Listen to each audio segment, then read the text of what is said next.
Enquanto a maioria das pessoas acredita que as eleições para prefeito no Rio de Janeiro são decididas nas urnas, a verdade é bem mais sombria. Facções criminosas, milícias e até empresários corruptos têm montado um esquema milionário para eleger seus próprios candidatos. O objetivo? Controlar territórios, barrar operações policiais e garantir que bilhões de reais em dinheiro sujo continuem circulando sem interrupções. A conspiração envolve compra de votos, manipulação de urnas eletrônicas, ameaças a eleitores e financiamentos ilegais que somam dezenas de milhões de reais a cada eleição. E o mais chocante, boa parte desses políticos eleitos com dinheiro sujo continua no poder, aprovando leis, indicando cargos estratégicos e garantindo que os esquemas de tráfico, milícias e lavagem de dinheiro sigam funcionando. Hoje, você vai descobrir como essa máquina bilionária opera nas sombras, quem são os políticos eleitos com dinheiro do crime organizado e como tudo isso impacta diretamente a vida de quem mora no Rio. Se você acha que já viu de tudo sobre o controle das facções e milícias, prepare-se para conhecer o lado mais podre da política carioca. A conspiração para eleger prefeitos no Rio de Janeiro começa muito antes das campanhas oficiais. Facções como o Comando Vermelho e as milícias da Zona Oeste entenderam que controlar territórios não seria suficiente. Era preciso ter poder dentro das prefeituras para garantir que as operações de tráfico, extorsão e lavagem de dinheiro seguissem funcionando sem interrupções. O esquema começa com o dinheiro vindo do tráfico e da cobrança de taxas de segurança impostas pelas milícias. São milhões de reais arrecadados mensalmente com a venda de gás, internet clandestina, transporte alternativo e até água potável em comunidades.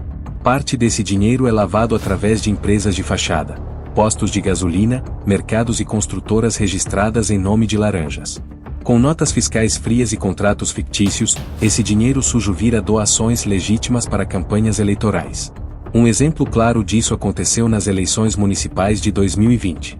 Investigações apontaram que pelo menos 20 milhões de reais vindos de milícias da Zona Oeste foram usados para eleger prefeitos em cidades como Nova Iguaçu, Duque de Caxias e São Gonçalo.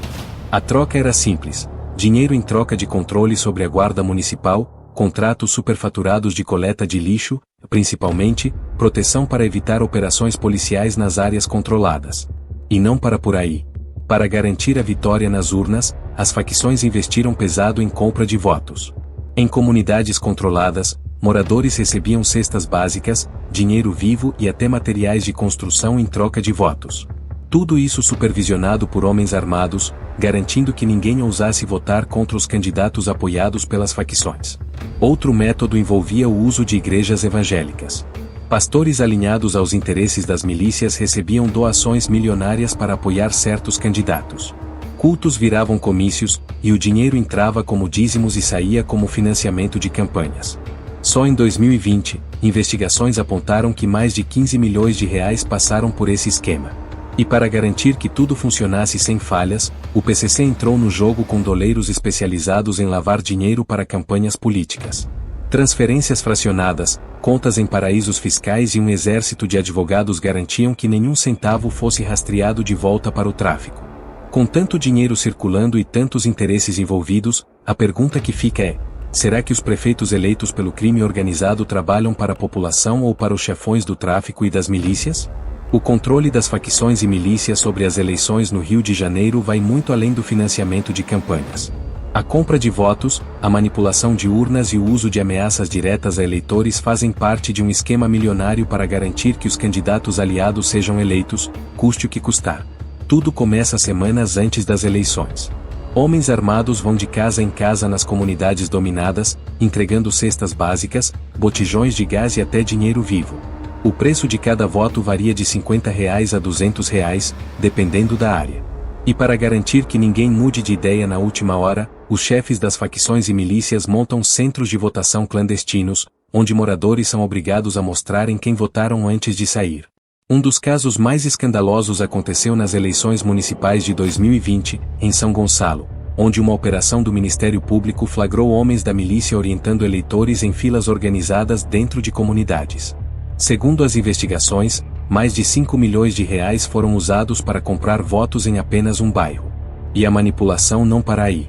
Em áreas controladas pelo Comando Vermelho, líderes locais compravam títulos de eleitor de moradores ausentes, garantindo votos em massa para seus candidatos aliados. Em algumas sessões, a diferença de votos entre os candidatos era tão absurda que levantou suspeitas imediatas. Mas, como sempre, as investigações foram engavetadas antes que qualquer nome importante fosse indiciado. Outro esquema envolvia manipulação de urnas eletrônicas. Técnicos comprados inseriam programas que anulavam votos de candidatos rivais ou aumentavam votos para candidatos aliados.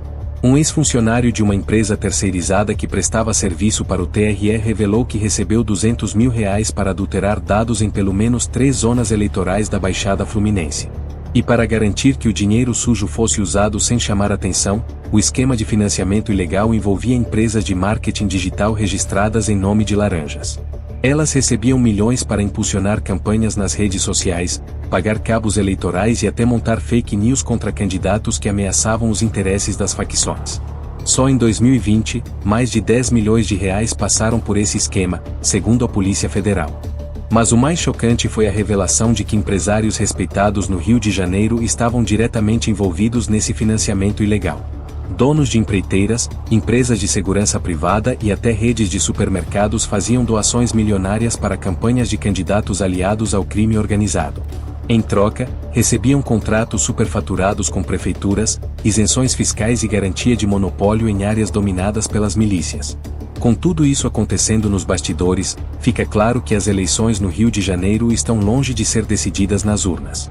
Na prática, são um grande teatro onde o crime organizado escolhe quem vai governar, controlar as forças de segurança locais e garantir que bilhões de reais continuem circulando sem interrupções. E a pergunta que fica é, com tantos interesses envolvidos, será que existe alguma chance de barrar essa máquina de corrupção e devolver as eleições para o povo? Inscreva-se no canal e curta o vídeo porque essa história ainda está longe de acabar. Com prefeitos eleitos pelo crime organizado, o controle de territórios no Rio de Janeiro se tornou ainda mais brutal.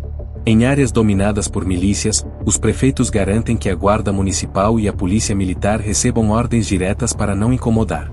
Isso significa que operações contra bocas de fumo, transportes clandestinos e venda de serviços piratas simplesmente não acontecem. Para as facções, a vantagem de ter prefeitos aliados é clara. Mais territórios controlados significam mais pontos de venda de drogas, mais dinheiro arrecadado com extorsões, principalmente, menos riscos de operações policiais.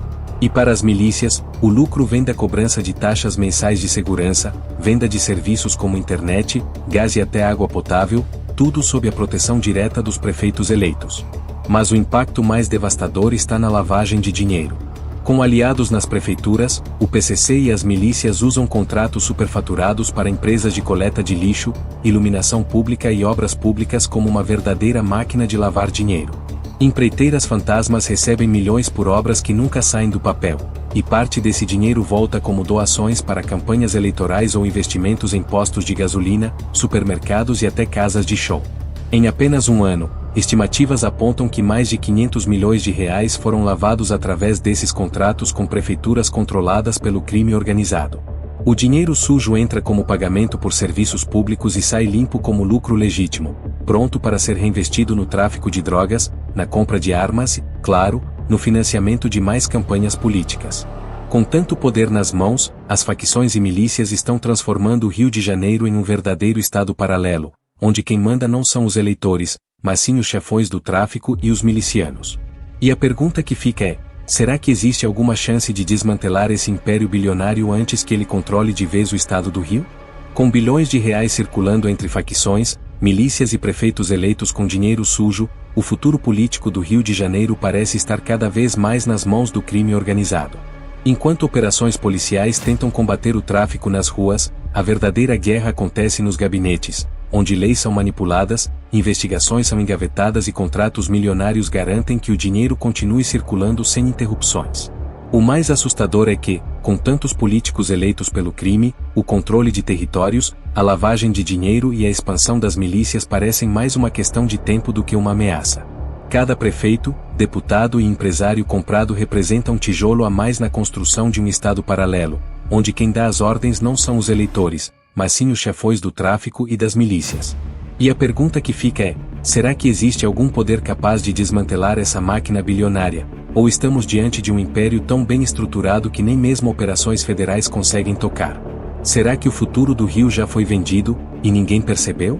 Se você quer mais vídeos desvendando os bastidores do crime organizado, inscreva-se no canal, curta o vídeo e ative as notificações. Porque essa história ainda está longe de acabar.